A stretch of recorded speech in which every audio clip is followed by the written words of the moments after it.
Legendary Self-Discipline. Lessons from mythology and modern heroes on choosing the right path over the easy path. Written by Peter Hollins. Narrated by Russell Newton.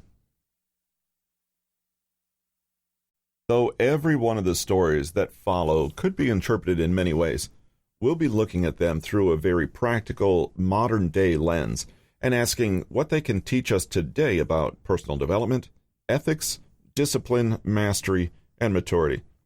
These stories are not true in the sense that they ever actually took place, but they are true in that they tell us something deep and intimate about the psyches. Incidentally, Psyche herself was also a Greek goddess of the storytellers. Can we glean some fundamental truths about human nature by looking at the stories we've been telling ourselves for millennia? Myths are potent, mysterious, and have very dark, distant origins in the human mind and in our history. Reading them is a little like shifting through architectural ruins and imagining the places that people built for themselves in the past, and why. Can we see any echoes of our own humanity in these ancient stories? And if so, can we learn any powerful lessons from our distant ancestors about how to live a wise, fulfilled, and moral life?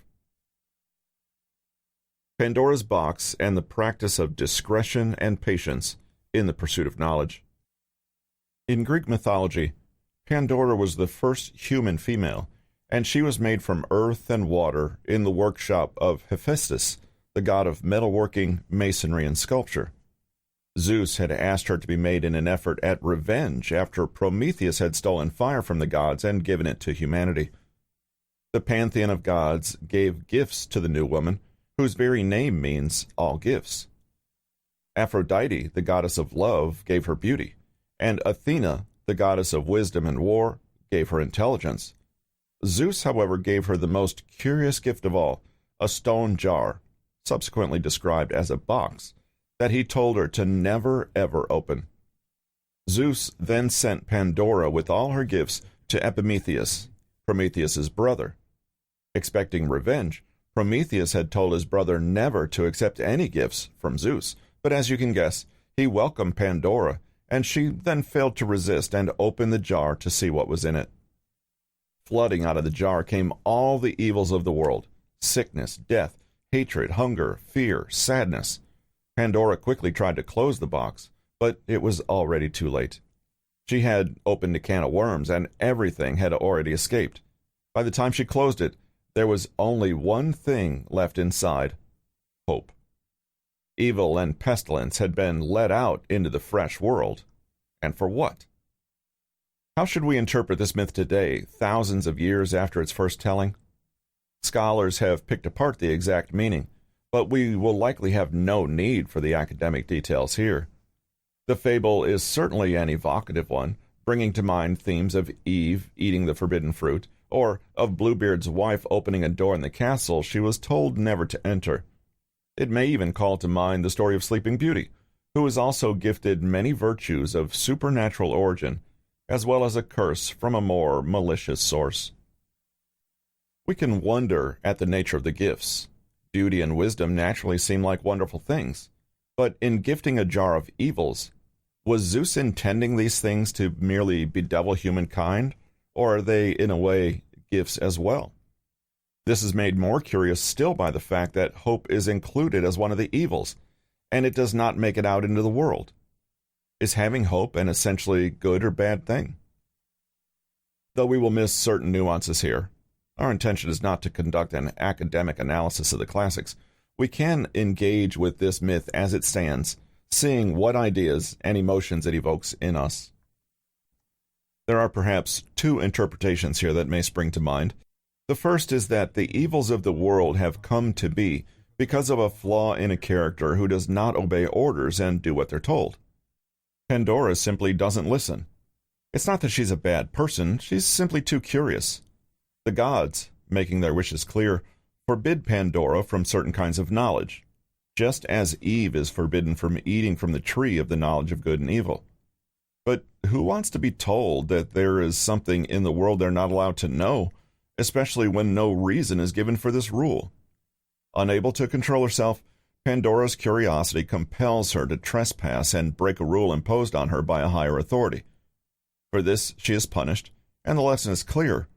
Do as you're told, rein in your nosiness, and you'll remain blissfully unaware of the bad things in life.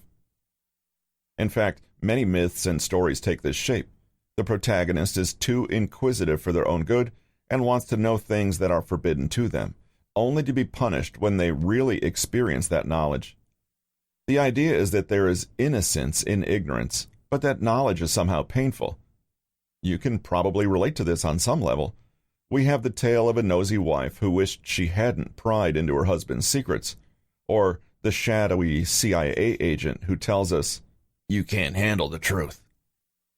The other interpretation is a little more subtle. Zeus only embarks on this caper because he is already angry at how much humans know. They received the fire of the gods, which was forbidden to them. And Prometheus has much in common with Pandora in breaking rules to spread knowledge. Zeus did not merely unleash evils on the world, which he could have easily done. Rather, he gave humankind the choice. He must have known that in forbidding them, in concealing the evils in a jar, Pandora would open it willingly and unleash the evils on herself. This could well be seen as a punishment, but we can also see these things as a kind of gift.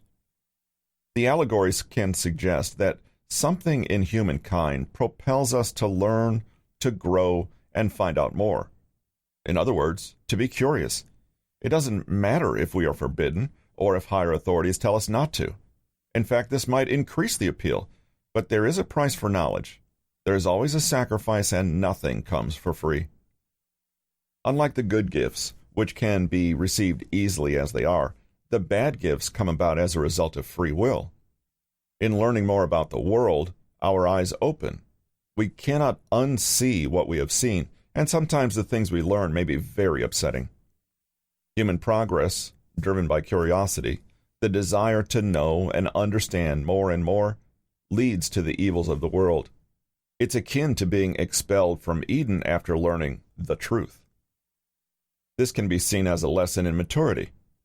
Every parent wants to protect their innocent child from learning about the world too fast, from absorbing information that may be too much for them too soon. This myth is a stern warning about respecting the fact that knowledge often comes with a price. It is both a tale of what happens when you don't obey wiser authorities, but perhaps also a lesson in how these things are inevitable. Children often have to try out something for themselves to learn, and in learning that lesson, they incur some pain.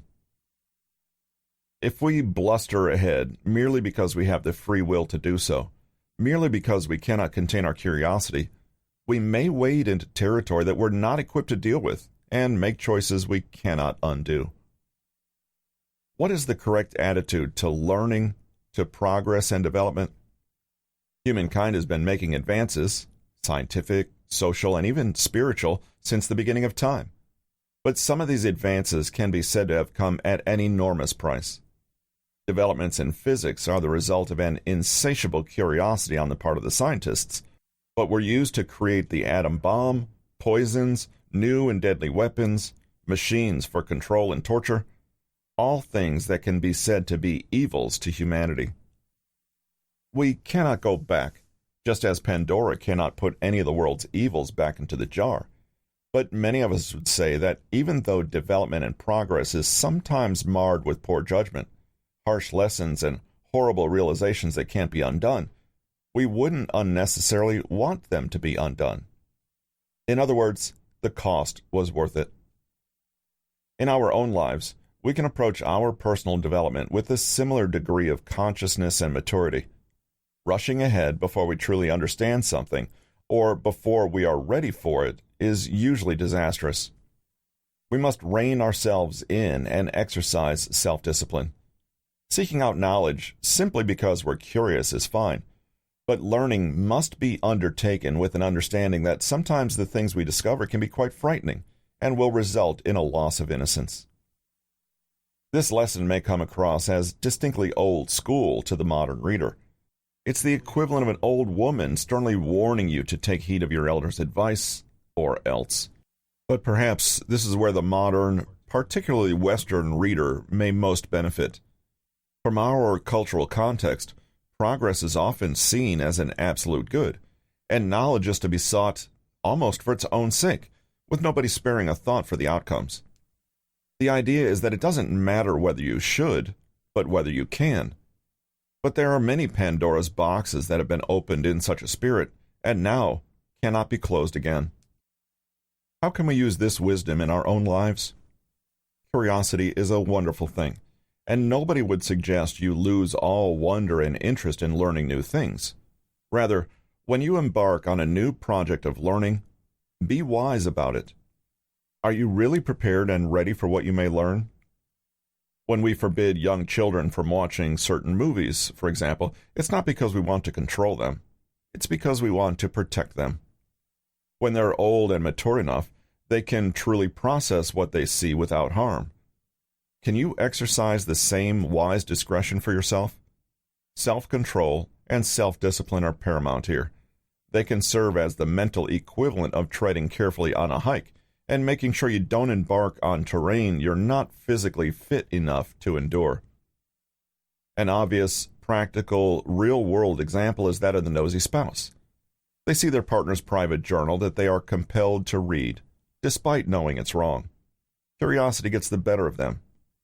They soon know far more than they ever did, but the cost is that the evils that come from this knowledge are enough to damage the relationships forever.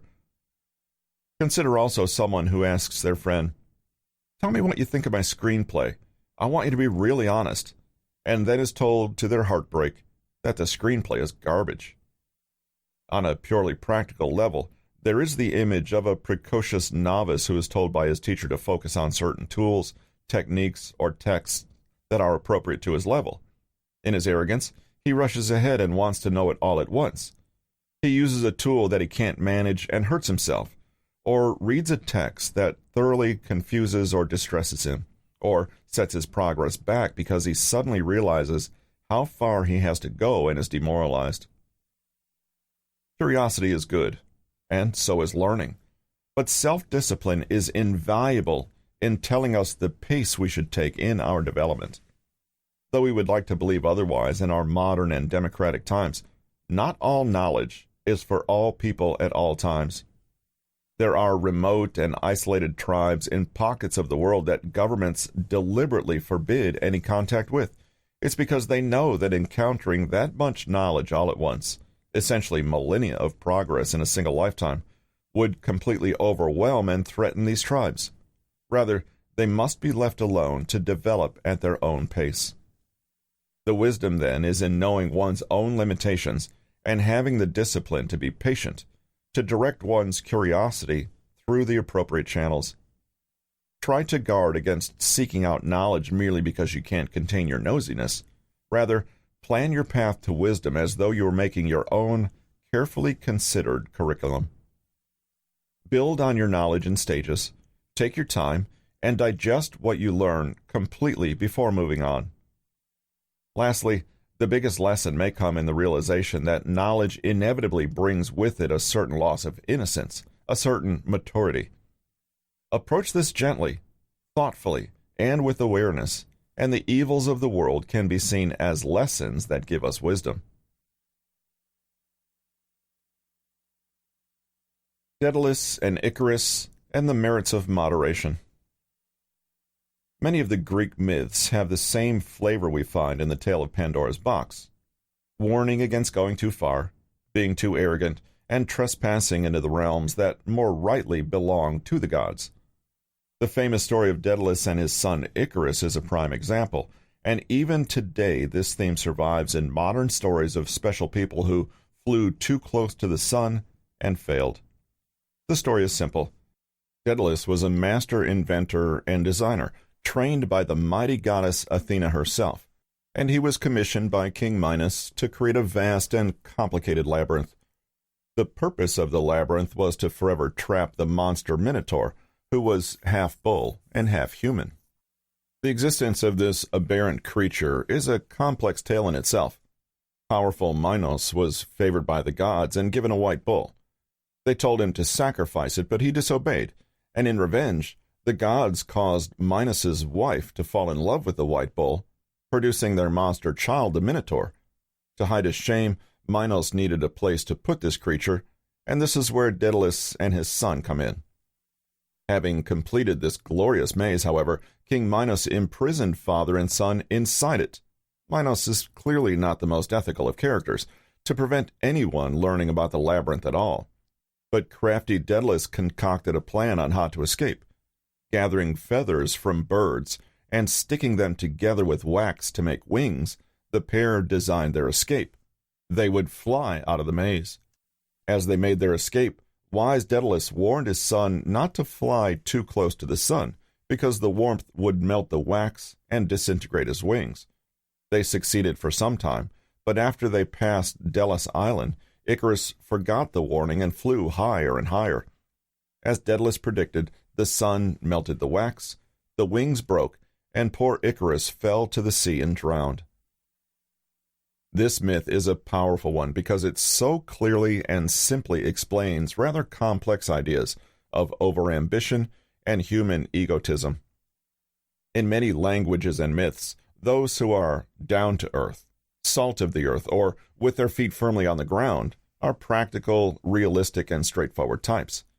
It's the idea of ascension that belongs to lofty goals, rising up to new, better heights, grand visions, and glorious achievements. These things are symbolized in all human psyches as belonging to the inviting but frightening realms of the air. Haven't we all looked at the birds and dreamt that one day we too could break the earth's hold on us and soar freely like them? But in this story, ascension, especially when it is unwise and unchecked, leads to disaster. Not only does Icarus fall back to earth, his fall kills him entirely. In going too high, we are punished and made to fall an equal distance back down again. We see modern-day Icarus characters all around us in the form of celebrities who rise to meteoric fame only to be dashed down to earth through one scandal or another, seemingly punished with a fall that corrects their over-ambitious ascent. Precocious child prodigies, overnight millionaires, or superstar entrepreneurs have all charted this path of too high, too soon. In interpreting this story, we can see that it's not flight per se that is dangerous. Finding a clever and innovative way to solve problems is not strictly punishable, since the wise and crafty Daedalus survives using the very same tools and plan that his son does. He succeeds, perhaps, because he uses his wings purely as a tool to escape his predicament. He understands the limitations of these wings and respects them. A crucial part of the story that is often left out is the extra piece of advice Daedalus gives to his son, that he is not to fly too low either, or the water will make his wings heavy and pull him down. So, what was the nature of Icarus's mistake? Why did he have to pay his life for this mistake? Icarus does not use the wings purely as a tool. He doesn't remain cognizant of their limitations, his limitations, and forgets the wise advice of his father. Can you picture young Icarus whooping and soaring and feeling like a king after being trapped in the dungeon-like maze? Can you imagine the thrill of having wings? It's easy to think of the youth forgetting that the wings are there to help him escape and instead getting caught up in the delight of flying, showing off, spreading his wings, and daring himself to greater and greater delights in the air. In other words, Icarus allowed his ego to overtake his common sense. His ambitions are understandable, but they were unbalanced, overreaching. They took him past his own limitations. He was a failure to maintain moderation. Why? Perhaps in tasting a little bit of freedom and the thrill of flying, he was seduced to greater and greater heights, well out of the bounds of the normal and practical. This elevated range is not sustainable. The heat of the sun, an external symbol of something godlike, rarefied, ultimately powerful, life-giving, but not safe to stare directly at, is too strong and destroys his wings.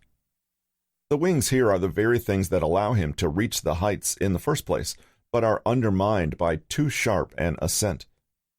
A modern parallel is a young rock star whose brilliant talent allows him a steep rise to fame, but he keeps on rising, getting closer and closer to his own sun, until the rigors of fame, exhaustion, drug use, poor mental health, money squabbles, family trouble, etc., start to corrode the very talent that allowed him to find success in the first place. He falls. A person suffering bipolar disorder may experience this same arc regularly, seduced by the sun in the form of overambitious and lofty goals, only to find the heights are unsustainable. And it's a long, long way down. Icarus's behavior is a warning to us all. We can imagine Daedalus trying to teach his son. Yes, it's tempting to go as high as you can to stretch your abilities to the limit and beyond, but you need to respect your limitations or be destroyed by them. It may seem far more fun to go all out, have grand plans and epic dreams, but in the long run, these ambitions may actually be less sustainable than a path forged more moderately. The question of moderation turns up frequently, and not just in Greek mythology. The wise path is frequently the middle one. Like Goldilocks' perfect porridge, it's not too hot or too cold, it's just right. An implied corollary lesson in the tale of Icarus is that it would be just as bad to fly too low. Those people have too few ambitions, or who plod along too close to the earth can also suffer because of it. You get bogged down and perish all the same if you never challenge yourself, never rise to the occasion, never follow your dreams, but instead stick close to the path well trod by others. The best way is seldom the biggest, best, flashiest, and most dramatic one. The best technique is rarely to go all out.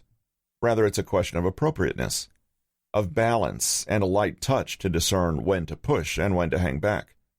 The truly successful in life, the tale seems to suggest, know how to practice self-control and restraint, tempering the human urge to vault into the unknown without a care in the world.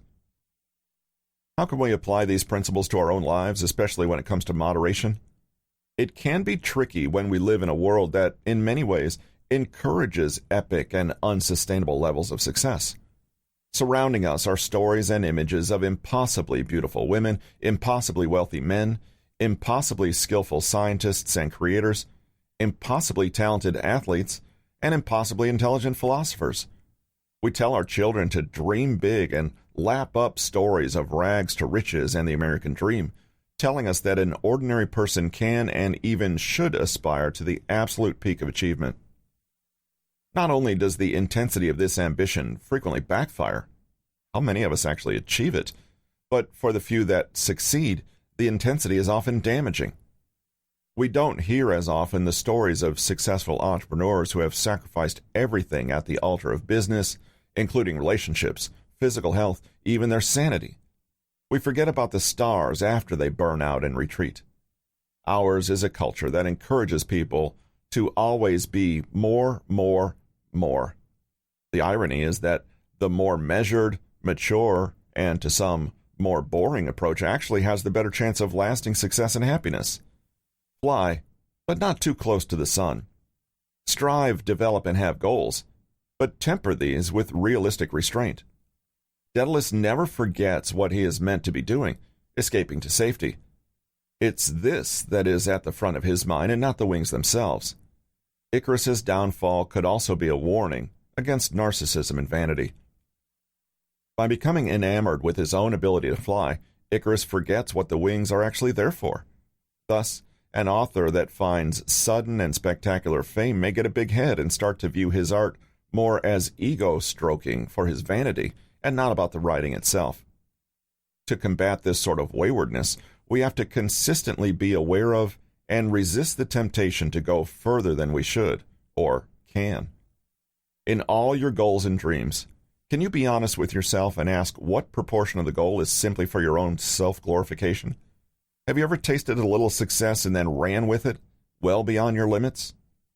Self-discipline is difficult, and it's most difficult to conjure up in the moments it's most needed, those times when we feel seduced by the big lights of our own grand narcissism, the temptation to be a star in our own lives, to have a grand, thrilling life. This is essentially an immature state of mind, and one that Daedalus knows to ward against. A young man could be raised up out of poverty by being selected for a sports scholarship. He's praised by others and soon starts enjoying the attention, relishing in his own natural talents and pushing himself further. He achieves some success and almost becomes addicted to it. Why not expand? He could put his name to popular brands to make more money. He finds himself living large and going into debt to live in princely homes, indulging in expensive and unsustainable habits. He stars in cameo roles on TV, his ego growing day by day. Some warn that he's forgotten his roots and has lost touch with reality. He starts dabbling with politics, fancying himself as a businessman and philanthropist who wants to use his money to invest and start foundations and scholarships. You already know the end of the story. However, you don't have to actually live a dazzling tale like this to derive value from the Icarus story. Every time you ignore your own limits in order to strive for some lofty goal purely for your own ego, you are like Icarus, failing to heed the advice of moderation. A good technique is to constantly maintain awareness of your motivations and your real goals. Icarus could have done well to remember what he was doing, escaping. Don't forget your own goals. What are you truly after? Don't get distracted from that, no matter what tempting offers come to sidetrack you. Truly masterful and accomplished people know that ego and naive youthful ambition can actually get in the way of achievement rather than support it. Take yourself out of the equation and never forget to ask how you can be better, no matter how much success you feel you have and want to celebrate. Be moderate and measured. Drop notions of God-like glory and fame. You may feel like a champion for pulling an all-nighter or working on your brilliant new business idea, but you'd be better off living a more balanced lifestyle, channeling your excitement appropriately. The choice may be between one all-nighter followed by a crash and a completely failed project, or a week of patient, balanced workdays and a successful project. Pride comes before a fall, goes the old wisdom. Being too attached to the outcome of a goal can, ironically, undermine your performance. If you think of truly brilliant and accomplished people in this world, not the momentary celebrities, but the lifelong masters, their approach is slow and steady, and they work on their goal for the goal's sake, not for their own glorification. They aren't superstars, and they're not failures, but rather they have found that perfectly moderate Goldilocks zone in the middle. Athena and Arachne, and the saboteur that is ego. Let's take a closer look at ego and how it can undermine even genuine talent. You don't have to be a student of the Greek classics to notice that many of the myths have a consistent theme in the supposed correct relationship of humans to the gods: obedient, humble, and deferential. There are many stories of what happens when mere mortals fail to know their place, but one of the most striking is the story of Athena and Arachne. Arachne was a shepherd's daughter who, from a young age, showed astounding skill at weaving. However, she was a boastful woman and didn't acknowledge that her talents stemmed from, in part, the goddess Athena, who was patroness of weaving. To teach Arachne a lesson, Athena challenged her to a contest, but allowed her to gracefully bow out to save face. Arachne refused to step down, claiming that she was the best weaver and could beat even the goddess herself. Her attitude was what the ancient Greeks called hubris, an overreaching sense of arrogance. At the contest, Athena weaved classical scenes of the gods rebuking and punishing mortals who believed themselves on their level.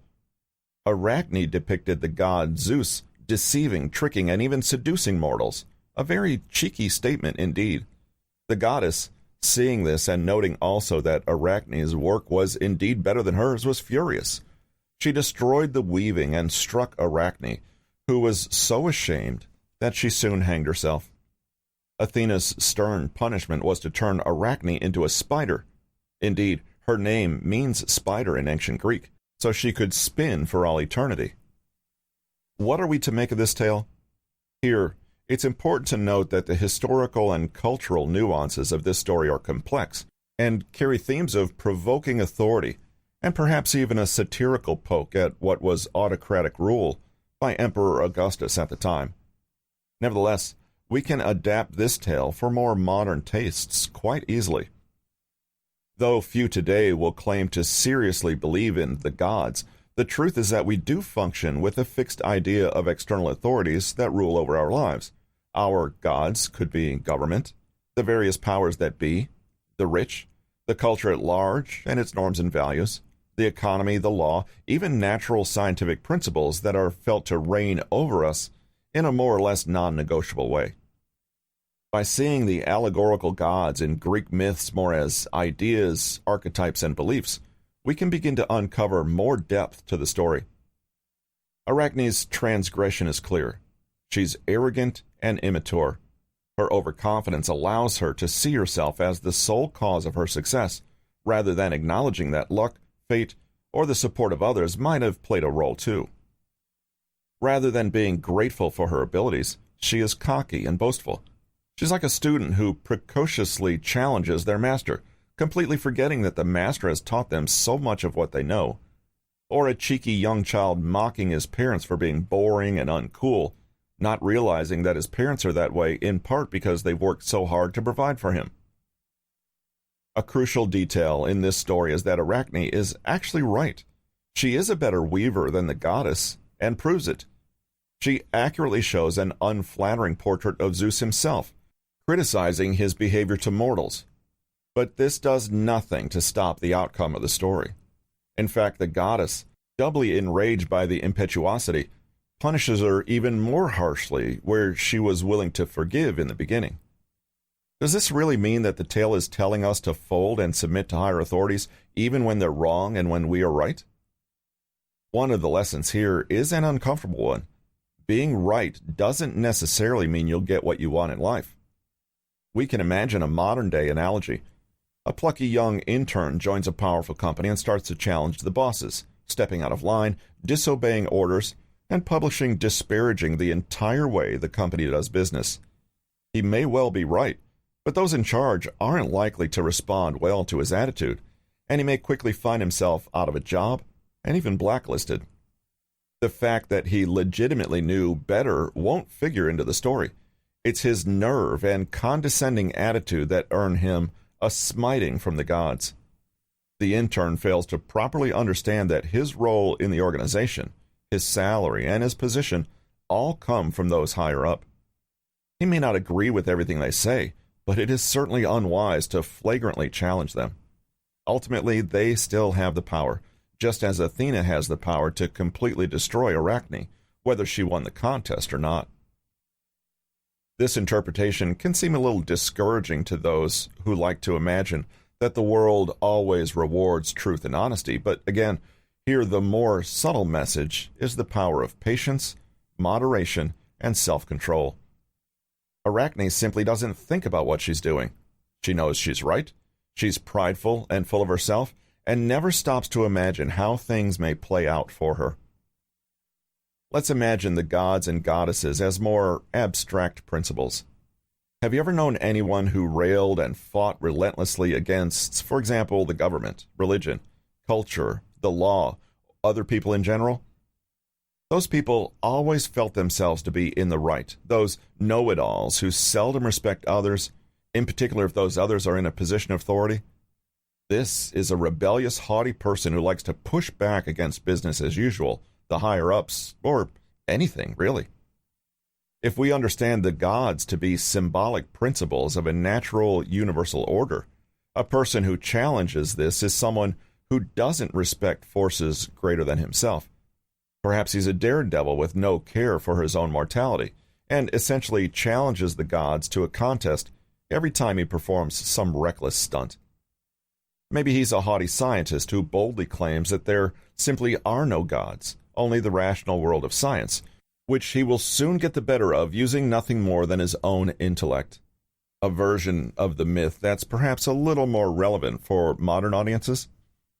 He might be a person who can't be bothered learning about history or the lessons of his ancestors, and so condemns himself to repeat their mistakes, i.e., he is punished. In any case, a person who doesn't properly respect the larger order around them, including the rank and position of their betters, is inviting a serious reprimand. Of course, nobody would suggest that there's no room for challenging the old ways, for innovation, creativity, and new ideas. And the myths don't seem to say that the gods are unreasonable or have an illegitimate rule over mortals. Rather, it's a question of attitude. Arachne has little self-control and zero humility. Her ego rages over her self-discipline. She is talented, but what does it amount to if she insists on being so haughty about the fact? We can learn from Arachne and her mistakes. The unfortunate fact is that all of us have to live in a world of hierarchies, and there will always be people in power who we are required to defer to. Beyond that, there are universal laws that we simply cannot push back against and shouldn't. The myth is not about whether this is right or wrong, however, or indeed about what's fair. Rather, it's about the smart way to deal with things. History is littered with people who had genius ideas, but who lacked the tact and strategy to get them implemented. Diplomacy and the right attitude can go a very long way. If the myth of Arachne resonates with you, you might like to get in the self-discipline habit of setting aside the question of who is right. It's always a good idea in any social interaction to be respectful where it matters, curious and humble, and understand that even if you are right, it's seldom helpful to brag about it. The mark of maturity is knowing when and how to practice a little self-restraint, and how to hold your tongue even if you're itching inside to prove that you know better. With wisdom, we find the discipline to act in the interests of harmony and good diplomacy, and we trump vanity or our ego's need to feel vindicated. Do you ever carry on and on with an argument, unable to let it go unless you've thoroughly won, and the other person acknowledges it? Take a page from Arachne's book and let it go. At the end of the myth, Arachne is no longer human, and is condemned, arguably, to weave creations that are nowhere near as beautiful as the ones she once made. This is the old advice to never bite the hand that feeds you. Arachne, for all her impressive skill, derives her talents from the gods, who can swiftly take it away again. Arachne's falls from her arrogant position, and her ultimate humiliation, is to be stripped of the skills she was so ready to boast about. In the same way, people who are arrogant and barge ahead without a second thought often find themselves in a much weakened position. A daredevil young person may be overconfident and reckless with their own lives, but in doing so, the gods can take that life away again, showing that it always belonged to them in the first place. The Monkey's Paw and the Dangers of Shortcuts. This classic piece of literature is certainly not as old as the Greek myths we've already considered, but it nevertheless contains a theme of warning that wouldn't have been alien to the ancient Greeks. This short story, written by W. W. Jacobs in 1902, has been widely interpreted as a warning against using supernatural means to interfere with the wise hands of fate. There are actually several stories in more modern folklore that tackle the same themes, and the moral of them all seems to be encapsulated in the old adage, "Be careful what you wish for." The story, very briefly, goes like this. Mr. White and his son Herbert are playing chess one night when Sergeant Major Morris comes to visit them. He stays for dinner and afterwards shows them a fascinating artifact he found while serving in the British Army in India, a mummified monkey's paw. Morris explains that an Indian faker had placed a magical spell on the paw so that it would grant the owner 3 wishes. He also explains that the paw has brought him nothing but grief, and with that throws it into the fire. Morris warns Mr. White that using the 3 wishes only brings dire consequences, but Mr. White, intrigued and not heeding the warning, quickly retrieves the paw. Mr. White later decides to wish for the remaining amount left on his mortgage, the equivalent of around $30,000. The next morning, Herbert, the son, goes to work and is tragically killed in a machinery accident. The company denies responsibility but makes a payment to the family, a payment of roughly $30,000. The wishes come true, but in the most hideous form. Mrs. White, overcome with grief, demands that Mr. White use another wish to bring their son back. Can you see where this is going? He does so, and an hour later there's a knock at the door, and Mr. White immediately understands that the monster at the door is not really his son at all. He quickly makes the 3rd wish. The knocking outside stops. Mrs. White opens it to find nobody there, and screams out in anguish. Despite its horror elements, The story has a classical mythical structure to it, with 3 wishes and an ill-considered tampering with fate, leading to a sort of punishment from the gods themselves. The Monkey's Paw will appeal to a modern audience because the lessons in it seem so relatable. Who hasn't wished for something, only to discover that it's not at all what they really wanted? Let's dig deeper to unravel the useful life lessons within this story. It is, like our previous 2 tales, a story of transgression and punishment. But what is the nature of Mr. White's crime? He's shown the monkey's paw and told repeatedly that it is dangerous and will result in dire consequences, but ignores these warnings entirely. Why? It's easy to imagine a few reasons. He's greedy and gets carried away with the endless possibilities, or he's desperate and sees in the paw a way out of his life troubles. Perhaps his failure to take Morris's warnings seriously shows a simple foolishness on his part. Why heed any caution when the prospect of getting everything you want is so close at hand? Whatever it is, Mr. White ignores the warnings, and at his own peril. His first wish is for something some might think trivial, given the seemingly unlimited magical power of the paw. He wishes for money, but doesn't say how this money will come into being. The horrifying consequence, his son dying in effect to produce this money, seems to be a kind of cosmic lesson in cause and effect. There is no such thing as a free lunch, and if the money were to really magically appear, it would need to come from somewhere. The menace we see from the monkey's paw seems to be a stern lesson. Life is as it is for a reason, and if you interfere without understanding what you're doing, you will only bring calamity on yourself. The theme repeats until the wishes are finished. Arguably, Mrs. White's wish is less selfish than her husband's, but she makes the fatal mistake of not learning from his mistake. Rather than destroying the paw there and then, they dig themselves further into the hole by making more wishes, and in the end, the only way to get out of the trouble is use the wishes completely and be worse off than they started. The characters in this story are not bad people, but they lack foresight or a greater vision. It's as though, ignorant of the complex webs of life behind their current situation, they wish for something that is unrealistic, undeserved, almost unnatural. Most of us have likely had thoughts of this kind. We wish we could win the lottery, or magically wake up one morning with the body of our dreams and 10 years younger, or get a lucky break and become famous overnight. But all these wishes are the antithesis of carefully considered mature goals that are worked out in the real world while obeying natural laws. The warning against messing with fate is a profound one. It tells us that we don't always understand why things are as they are, and so cannot always get what we want. In our limited human perspective, it's unwise to pout and wish for reality to be something else, especially when we have no real understanding of the mechanisms underlying this reality. We are not meant to play God and toy with the universe of which we are only a part. A popular Buddhist fable has the same lesson.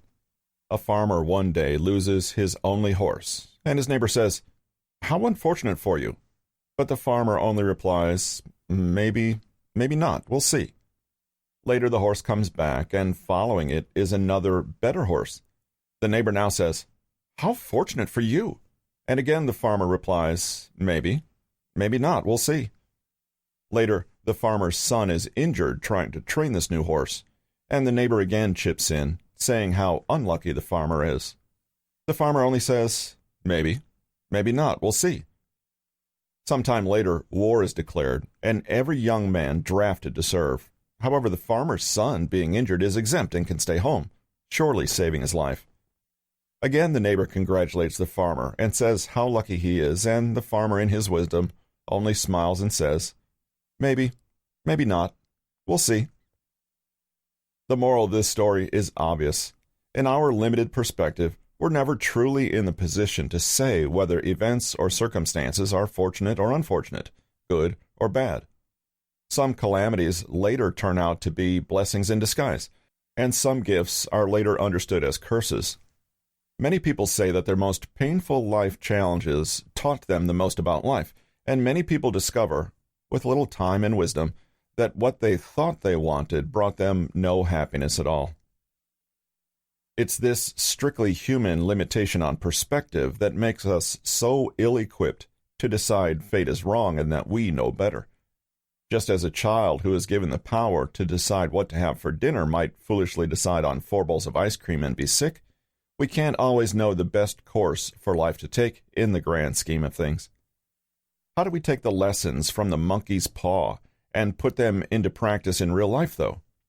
None of us, thankfully, have access to a magical yet cursed item that gives us whatever our heart desires. At the end of such stories, the characters have learnt their lessons. There's a heavy load of regret and the feeling now that they should have left things just as they were. In our own lives, it's important to be realistic and as mature as possible when it comes to deciding our grand dreams and wishes for ourselves. Again, this takes a degree of restraint and self-discipline. On a wild whim, we might decide that what we really want is to go and live off-grid in the forest somewhere, only to go and find ourselves dangerously unprepared and with all our illusions of that way of life completely shattered. On the other hand, many of us will look at a challenge or a failure in our lives and rail against it, calling it a mistake or a punishment that we don't deserve. But is it really? The monkey's paw tale reminds us that human beings have limitations, and that it's always better to stick to your realm of control rather than overreach into the supernatural, or, in more practical terms, the overly ambitious, unethical, or unrealistic. What is our appropriate realm of control? Well, we can always make goals and plans to the best of our knowledge, work hard and honestly to achieve those, and adapt as we go along and learn more. We can have the wisdom and maturity to look at the events in our life and withhold judgment, like the Buddhist farmer. Maybe it's a blessing, maybe not. Who's to say? Like Mr. and Mrs. White, when they play God without knowing what they're doing, the results are monstrous. On a basic level, it's always prudent to hold off on interfering with things you don't understand, especially those that come with explicit warnings. An obvious example is a student who takes an illicit drug to help him cram before an exam, without any care of the inevitable side effects coming his way. Rather than approaching the problem in the normal way, studying and doing his best, he tries to cheat and uses a tool he doesn't understand or respect and suffers the consequences. We can see echoes of this moral in stories of people being bitterly disappointed to find that the proverbial grass is not in fact greener on the other side, and that there is no way to magically find a shortcut through life. The classic stories of making a deal with the devil are a similar warning. We're lured by the promise of money or fame or luxury, and in our blindness and ignorance, we barge ahead, not reading the fine print, i.e., that we have sold our souls to get what we wanted. In myths and stories, the person cutting a supernatural deal is always burnt in the end, sometimes on a technicality, like in the monkey's paw, or sometimes because what the person thought they wanted is soon discovered to be awful, like King Midas, who quickly realizes what a stupid idea it is to turn everything you touch to gold. In our lives, we can become adept at using self-discipline and restraint when we develop goals and dreams. Can we routinely ask what it is we think we want and be honest about why? Are we acting because we hope to find some kind of cheat code to the game of life? Are we letting ourselves be deceived by something that promises us our wildest dreams without stopping to understand exactly what that means? This could apply to pyramid schemes and poor investments, or to being suspicious of romantic or business partners who promise the world, or to gurus or coaches who claim you can have whatever you want with no effort. Self-discipline is having the presence of mind to think carefully before your own greed or desire runs away with you. Just like in the Daedalus and Icarus story, the best path is seldom the flashiest one, but more often goes along with ordinary, consistent hard work and an unfailing eye on the goal, despite temptations or flashy promises that end up being worse for you in the long run. It's a lesson in good sense. The monkey's paw is, on some level, just a fun, spooky tale. But on another level, it's a very deep warning to let go of a foolish desire to boss the universe around. Instead, it's better to cultivate a mature acceptance of life and its hardships, especially those we don't like or understand. Suffering is inevitable, and trying to avoid it never works, or even leads to more suffering. Actions undertaken without any proper understanding of what you're doing can't be expected to work, and, at worst, can be dangerous. Rather than foolishly wishing for things to be different, take a wiser, broader view, and resist the urge to decide prematurely what's best. On the most practical level, a wonderful lesson is simply to be patient. Sometimes things resolve themselves merely by you waiting without acting. What was a problem reveals itself in time to be an integral part of a bigger process. Wisdom and self-discipline teach us that interfering in these bigger processes can only lead to trouble.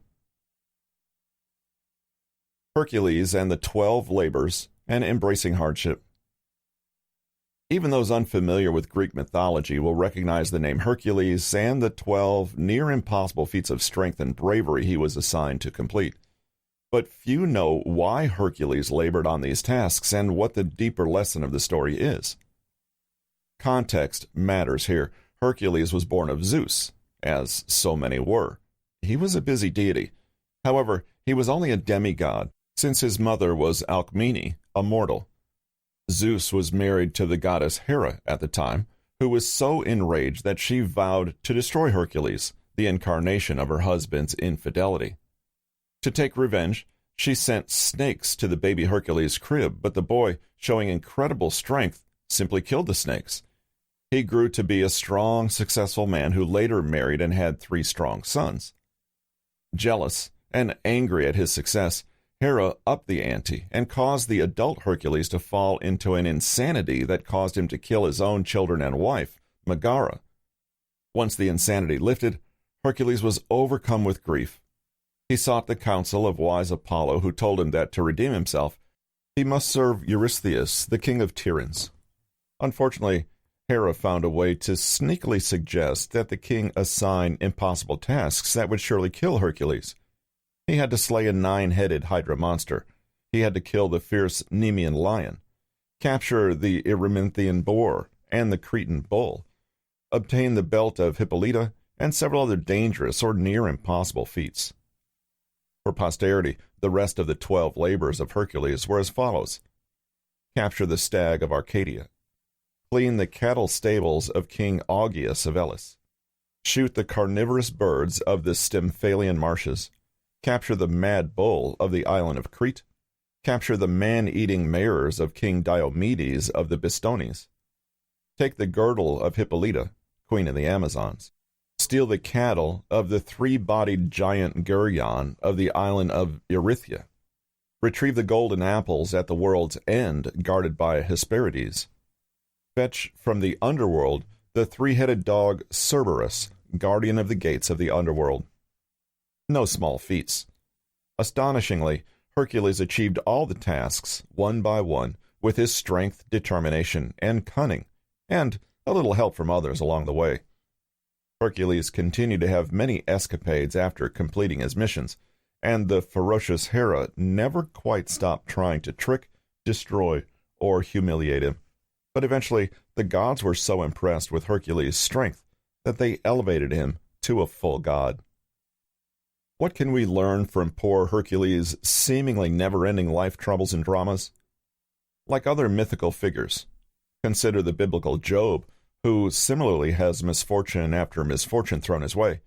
He seems to embody the occasional human suspicion that there's a vengeful God out there constantly trying to mess with us.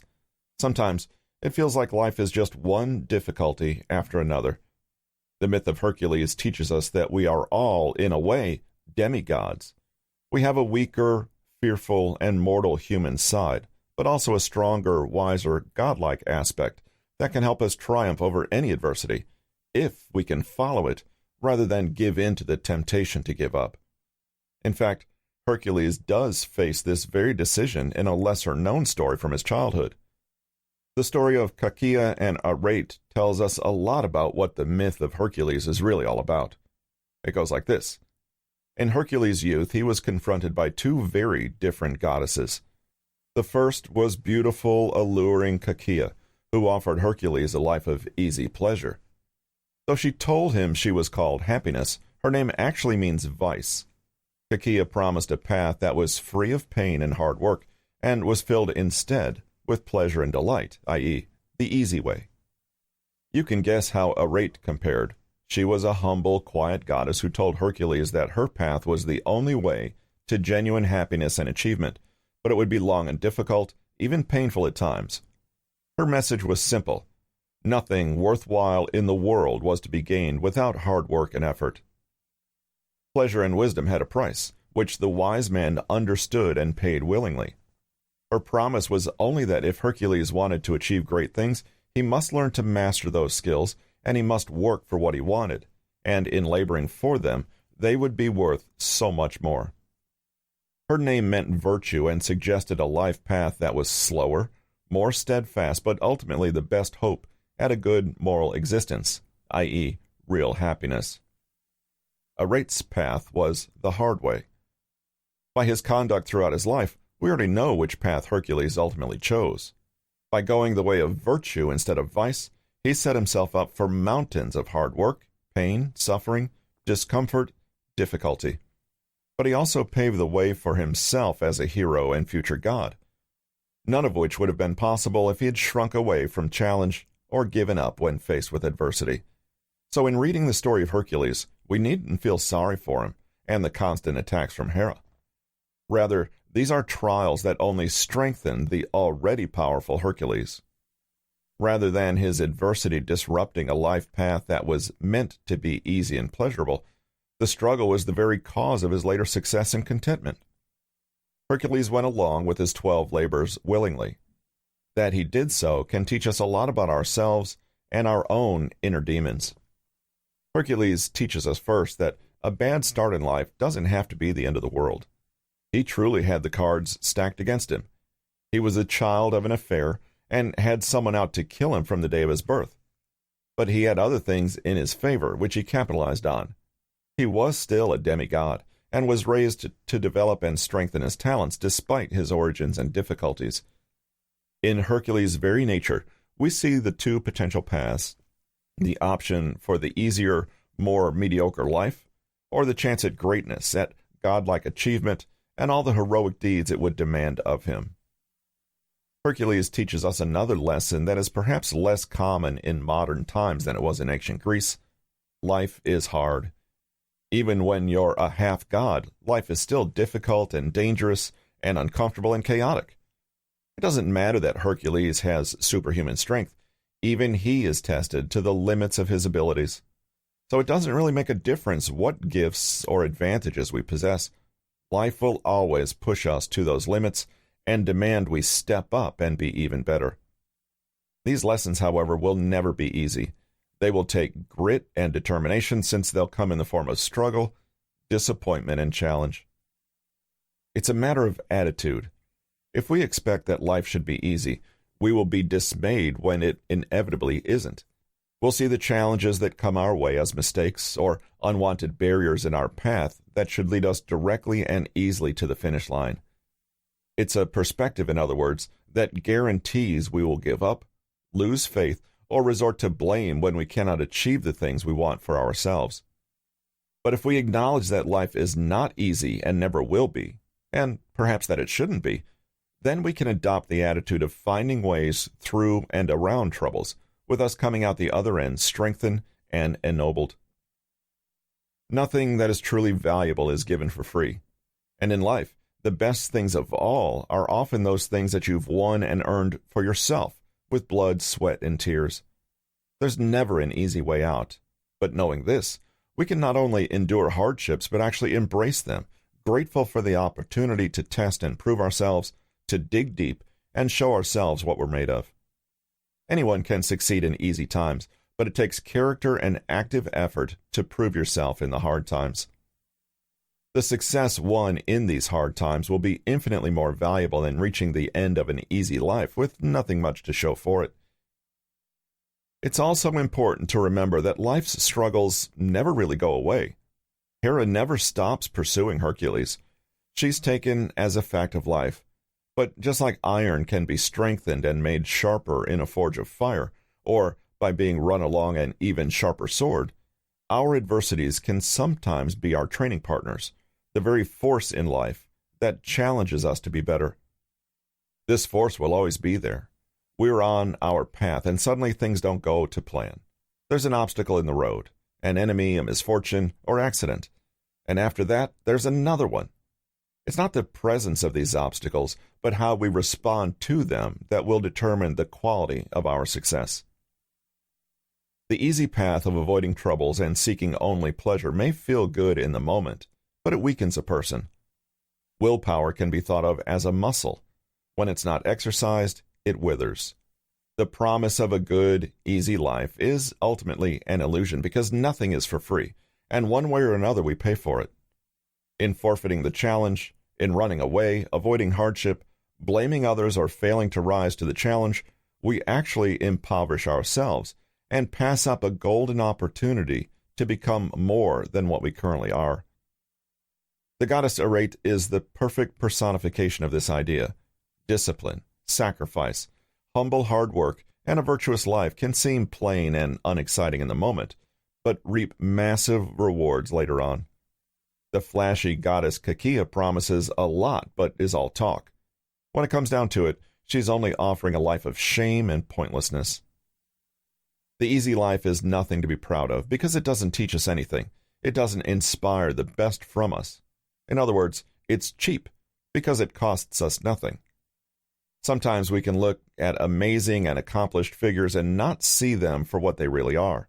We can envy those who are smarter, wealthier, more attractive, or more talented, and want their life, perhaps because we imagine that it's so much easier to be them. But the truth is, nobody is spared hard work and difficulty in life, and in fact, those that do well in life often experience more adversity because they welcome it into their lives as a teacher.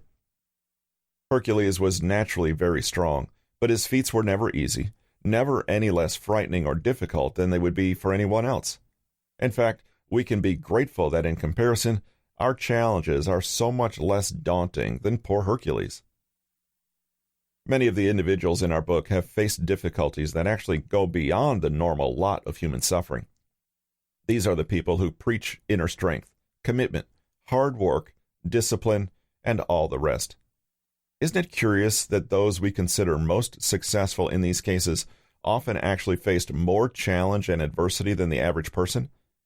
It makes you wonder how much this average person could achieve with their relatively small portion of troubles if they only adopted the attitude of Viktor Frankl, Thomas Edison, or Hercules. Heroes, or gods of all kinds, both modern and ancient, have all the same fears and weaknesses, but the difference is that they don't allow their fear and weakness to be in the driving seat. The path is taken willingly. The feeling of valor, pride, and satisfaction at the end of life is directly proportional to how much one was able to achieve in the face of hardship. There are no accolades awarding for taking the easy path, i.e., big monsters, big prizes. Each of us is half human, half God, since we have free will and possess the potentiality to be either exceptional or ordinary. Adversity is the arena where we prove to ourselves which aspect we will develop, which path we will go down. Each of us is confronted by Kakia and Arete, by the choice to take the easy or the difficult route, sometimes several times a day. But instead of imagining that life has thrown you a curveball and been unfair, look at your struggles for what they really are, invitations to be better. This has been Legendary Self-Discipline, Lessons from Mythology and Modern Heroes on Choosing the Right Path over the Easy Path. Written by Peter Hollins, narrated by Russell Newton. Copyright 2020 by Peter Hollins. Production copyright by Peter Hollins.